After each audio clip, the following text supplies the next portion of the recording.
Hi, LinkedIn, and welcome back to our Leadership Speak series, part two, Demystifying Diversity and Inclusion.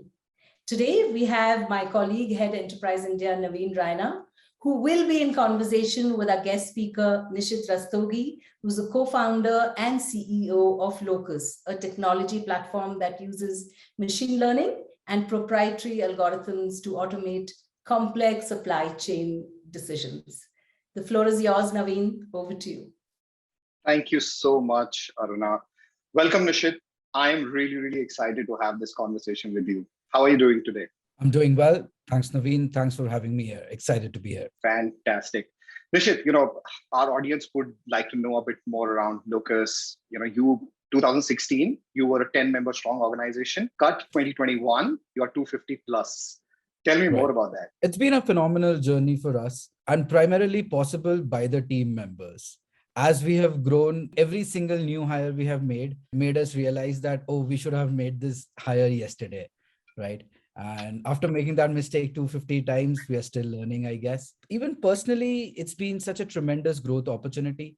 I've had the opportunity at Locus to work with people from a wide ranging of fields, right from microbiology, neuroscience, to sports professionals. And that has just brought us such a tremendous growth in me. I started out as an engineer. I had never managed people before this, and it's been daily learnings. As a matter of fact, 64% of managers at Locus are first-time people managers.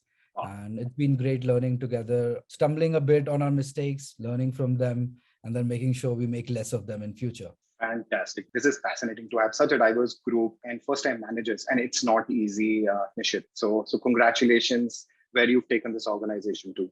Since we are peeling off and trying to understand diversity and inclusion, can you share your thoughts and what do you think about diversity and inclusion? Sure. The way I look at it, every team member that's working gets compensated in forms of stocks and cash. That's the compensation for their time. But any team member who's working with you is also paying an opportunity cost that they are not working somewhere else in the prime of their life. And as a founder, as a custodian of culture, it's your fiduciary duty to provide them a great, dignified environment to be the most productive self. One of the ways that really goes forward in making that happen is having a lot of thought diversity in your team. It's really not a perk, but a fiduciary duty for anyone to build a culture which is inclusive and diverse, primarily because it also helps the team to grow. Like, you don't need to look at it from an altruistic perspective, right? You can actually look at it from the perspective of what is the best for your team itself.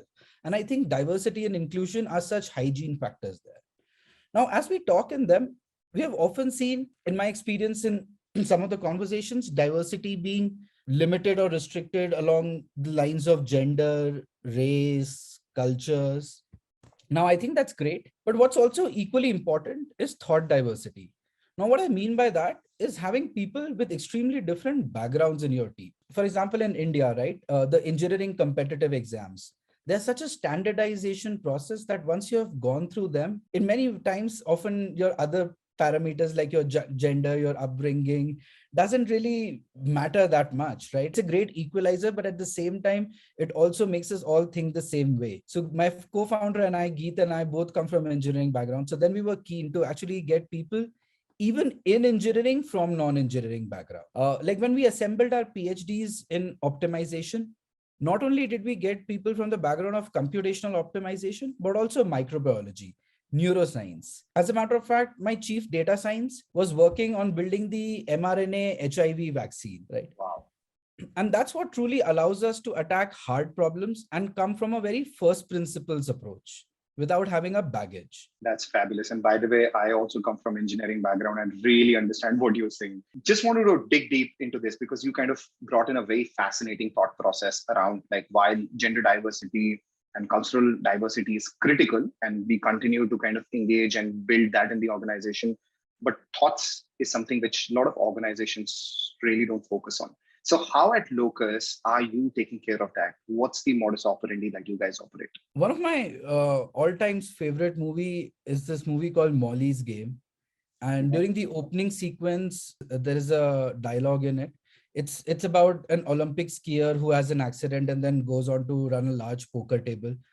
And she says that my father raised me to be a champion at what is merely an implementational detail. And that's something we really focus when hiring people at Locus. Have they been really good at something, anything? And if they're looking for a fresh start, we should definitely consider it. One of our leading data scientists in our team is Vittal. Vittal is actually an MBA from IIMs. And after a couple of years in management, decided to completely switch tracks and move to data science. He was actually, absolutely comfortable even starting out as an intern and climbing up. We made that punt 4 years back, and today he's one of an extremely valuable team members to us and a strong pillar in shaping Locus to its current form. I think checking for the ability to unlearn, relearn, coachability, an open mindset, and just the fact that have they been really good at anything, right? Like if somebody has studied music or dance for 9 years, went to those classes every day, put in that diligence,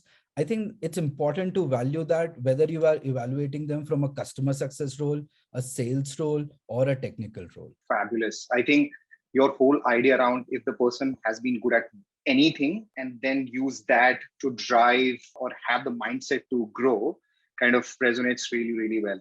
Just, another step into what you just said. Are there any specific benefits that you saw when you started executing this as part of your culture, diversity and inclusion? Any specific business outcomes that you've seen, growth in the organization, anything specific that you've seen? Often these things are lagged and hard to measure in an objective fashion, but we do a lot of NPS surveys around this. For example, I talked about thought diversity, but I just again wanted to re-emphasize this is not in place of any cultural or, the conventional diversities. These are in addition to them. And both needs to go hand in hand. Today, for example, even as a small team, we have folks from 7 different countries. It's important for us to educate about the cultural nuances, the holidays of each of those 7 countries to the remaining folks. It's important for the North American team to know that during Diwali, they should, extend a lending hand because some of their Indian team members may not be available. Similarly, some of the Jakartan team members may not be available during Eid ul-Fitr. And similarly, in North America, the rest of the team needs to pull an extra load in Q4 because of more holidays. Today, I think that happens voluntarily at Locus. Nobody needs to nudge for it.